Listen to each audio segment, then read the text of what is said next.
Hi అండి, welcome back to my channel. ఇవాళైతే beetroot fry. పిల్లలు బీట్రూట్ ఫ్రై అంటే అసలు ఇష్టంగానే తినరు. పిల్లలు ఏముందిలే కానీ పెద్దవాళ్ళైనా సరే నేను చేసే విధంగా చేసుకుంటే కర్రీ చాలా టేస్టీగా ఉంటుంది.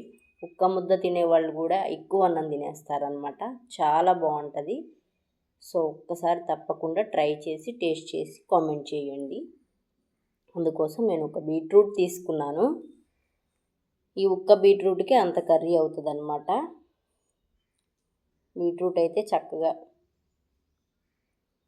ముందులో అవి తీసేసి కాడలు అవి తొక్కు పీల్ చేసేసుకోండి. మంచిగా నీట్గా పీల్ చేసుకొని చక్కగా క్లీన్ చేసేసేసుకోండి.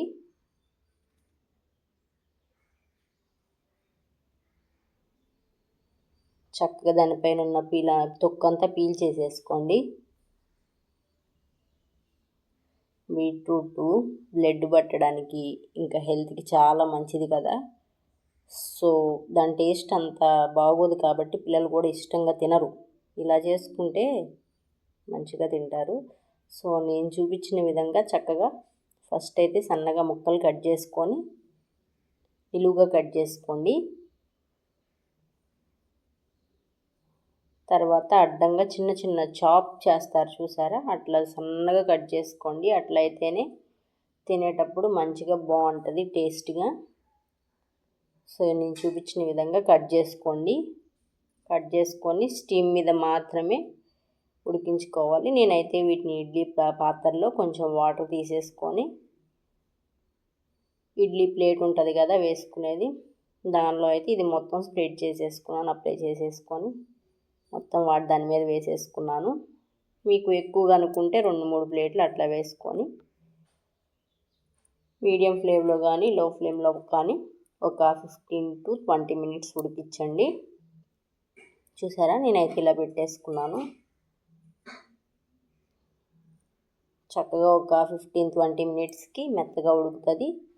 బాగా మెత్తగా ఉడికించుకోకండి, మళ్ళీ కర్రీ చేసేటప్పుడు అడుగంటుతుంది అన్నమాట.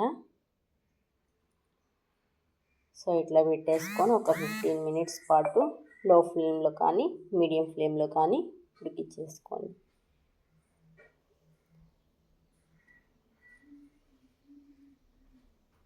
చూసారా, ముక్క ఈ విధంగా అయితే మనం పట్టుకుంటే కొంచెం తునిగేటట్టుగా ఉంటే చాలు. ఇంకా తర్వాత తీసేసుకోండి. స్టవ్ ఆఫ్ చేసుకుని పక్కన పెట్టుకోండి. ఈలోపు కర్రీ కోసం నేనైతే ఒక గిన్నె పెట్టేసుకున్నాను. దానిలో ఒక టేబుల్ స్పూన్ వరకు ఆయిల్ వేయండి. అలాగే పోపు పెట్టేసేసుకొని పోపు బాగా ఫ్రై అయిపోయిన తర్వాత నేనైతే ఒక పెద్ద సైజు ఉల్లిపాయ కట్ చేసుకొని వేసుకున్నాను. అలాగే 2 పచ్చిమిర్చి నిలువుగా కట్ చేసి వేసుకున్నాను. అలాగే 2 ఎండుమిర్చి ఇది చేసి వేసుకున్నాను. ఇవన్నీ బాగా ఫ్రై అయిపోయిన తర్వాత చక్కగా ఫ్రై చేసేసుకోండి.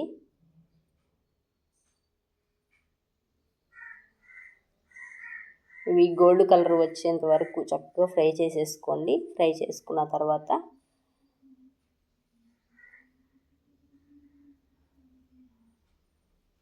కరివేపాకు కూడా వేసేసుకోండి. ముందులో వేస్తే కరివేపాకు మాడుతుంది కాబట్టి తర్వాత వేసాను. సో మనం ఉడికించి పెట్టుకున్న బీట్రూట్ ముక్కలను కూడా వేసేసి ఇందులోనే కొంచెం సాల్టు, కారం 1 స్పూన్ చాలండి, ఎందుకంటే అల్లం వెల్లుల్లి పేస్ట్ వేస్తాం కాబట్టి. అలాగే కొంచెం పసుపు చిటికెడు వేసుకొని అంతా చక్కగా ఫ్రై చేసుకోండి.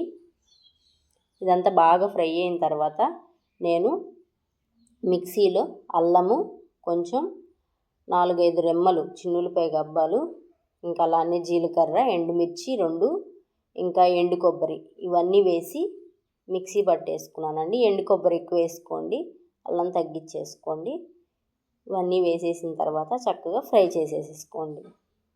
ఎక్కువసేపు ఫ్రై చేయొద్దు, ఎందుకంటే ఇది మాడిపోతే అంత ఫ్లేవర్ బాగోదన్నమాట. వేసిన తర్వాత ఒక 10 minutes మాత్రమే ఫ్రై చేసుకోండి, చక్కగా ఫ్రై అయిపోతుంది.